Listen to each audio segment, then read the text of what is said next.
it in there just for me.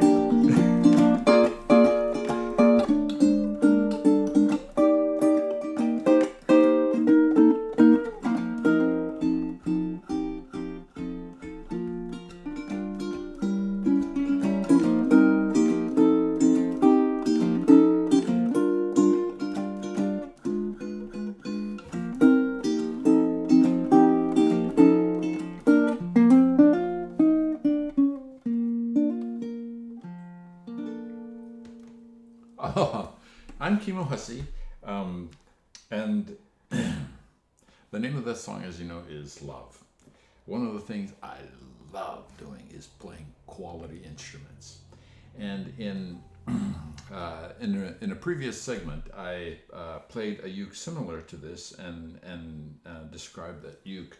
But one of the things that makes what I'm doing very, very special is having opportunity to come visit and spend time with ukulele builders.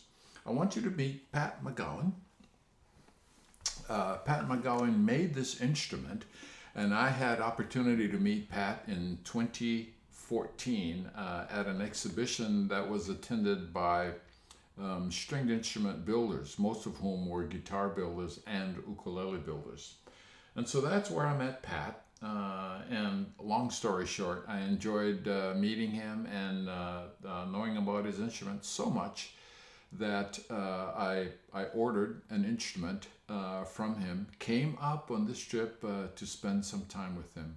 But the best thing of all is that we're very good friends. So Pat, I wonder if we might get you to tell us about how you maybe came to build ukuleles.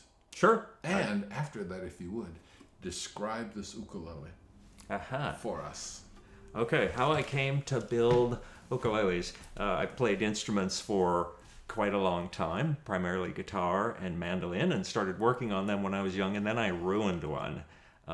It was embarrassing, and I stepped back for 40 years. Well, that's a long time. And I became a furniture maker, and I kept raising the game there and doing nicer stuff, and my teachers along the way would say, why don't you build instruments? Nobody cares about this level of detail in furniture. Oh.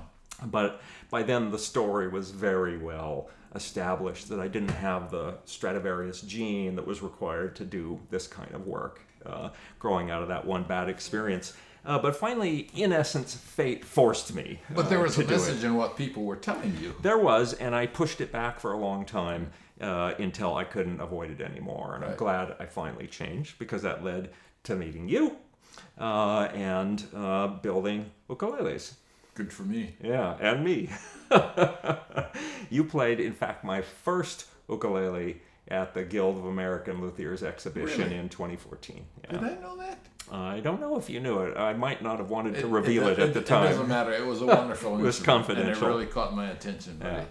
But when you were there, you were playing these intriguing instruments that had a longer than normal scale. They looked like tenor ukes, except the neck was really long. Mm-hmm. And I checked out what was going on, and you said, oh yeah, I really love this 19-inch scale. It gives my hands a little more room.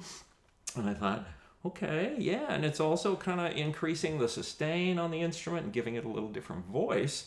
But from the beginning, and I didn't mention it at the time, I thought, what if we made the body match the scale? Uh-huh. And I work kind of out of the tradition of Spanish guitars. Mm-hmm. And I thought, what if we took one of the great Spanish guitars and reimagined it with the 19-inch scale? Mm-hmm. And so that's exactly what I did. And we came up with this model, because we were talking about this by this time, which we call a Grand Tenor, because the intention was still to have a tenor-like tuning, not a baritone, because you're looking at it and you're saying, it's about the size of a baritone. And that's how the classical guitar happened to scale to this 19-inch scale length. But the intention was a higher tuning, a little brighter voice that basically synthesized things that I like both out of the tenor, the sparkle and the agility, and things I like out of the baritone, the spaciousness, the Right. sustain, the warmth, the singing quality. And I really like the added length because you're right. It just makes fingering, especially down around beyond the sixth, seventh fret and beyond, they're much easier. Which means you get much better sound. Yeah, it does. And you play up the neck a lot, and so that makes a big difference. You're not just down in first position, so that Right. extra real estate is great. Another thing that I noticed when I made this is just where it sits on your body and where it puts the neck. At least for me, it is so comfortable. Now when I pick up a tenor, I mean, I love tenors still, but it's like, oh, but this is this is kind of a mama bear Right. size. You know, we got the baby bear and the papa bear and so forth. So this is mama bear for me. So its innards are a little bit unusual, coming out of the tradition of these classical guitars. It's got fan braces, but you might say for a uke, it has a really wide bridge here, and that comes from the classical guitars. We're tying that bridge into the different fans. One fan goes right there at the end of the bridge, another right at the end of the saddle. What does that mean in terms of sound? Well, that lets us lighten up the bracing, and it lets us graduate the top to a thinness where it is very responsive to a tiny touch. And on the other hand, when we want to hit lower notes and get spaciousness, okay, it can move through a larger range of motion and give us those big, round, thick notes, give us your harmony on the low strings, things of that nature. So yeah, there are a lot of benefits to knitting together this strong and light Right. system. Also, basically these braces that run across hiding in here are like bridges. They're not just pieces of wood glued to the top all the way. They bridge over sections here and here, Right. so that more of the top can become involved in various modes of Right. vibration. And is Again, that trying redwood? Is that redwood on this top? is Sinca redwood on this one, and East Indian rosewood Yay, on that, and okay. those are delicious woods Right. as well to do all these things. What's that egg-shaped thing over there? The egg-shaped thing. It came from this Hawaiian guy that I know that suggested he likes to have a hard-boiled egg handy at all times during a performance. I get hungry. But he noticed that after he ate the egg, that he heard the sound of his instrument better. And so he arranged to have builders start putting in egg holders on all of his instruments. Amen And to that I one. was skeptical because I thought that it would cost the listener some sound. The sound doesn't all come out of the sound hole, but still I thought, if we're creating another port here, they're going to lose some, so I get some. But I've done experiments with an audience where we covered it and uncovered it while we were playing.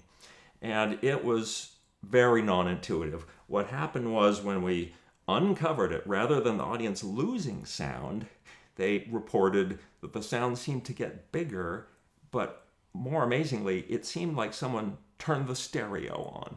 It had more dimensionality.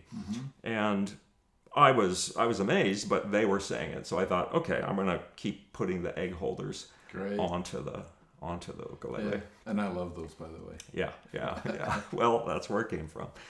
This is a slot head as well, which is another thing that you enjoy. I as well puts all the tuners facing backwards, which is very convenient in my mind.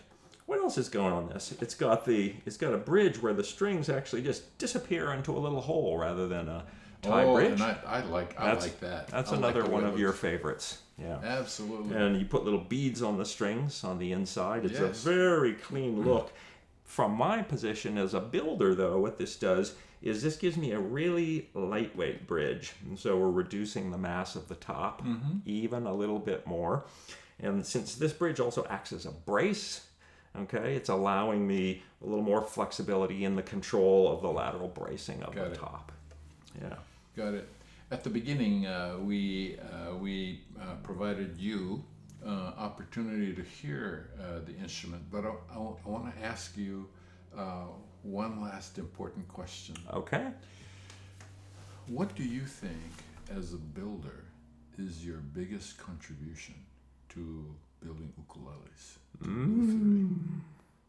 Wow. That's That a tough one? That is a terribly difficult question. But I would say... That's because you do so many things right. I would say that it is, to the extent that I can make an instrument that has what I call allure. It has this quality where you just say, oh, let me hear that sound again. That draws people into the music, both as the listener and as the player, because I want the player to have that sort of experience of delight as well. And I want them to transmit that to the people, because that is bringing us together. Yeah. And so I would say, for me as a builder, that's the holy grail, as it were. Yeah, and I understand, and I appreciate that. So what I would like to tell you and share with you again is the name Pat McGowan. Pat lives in Corvallis, Oregon, is a wonderful, wonderful builder, and his instruments absolutely have a lot of allure. You want to say something? Nope. In parting? I can't say it better than you did. Okay. I also tried to put in some aloha. Okay, and I will say in parting, aloha. Aloha.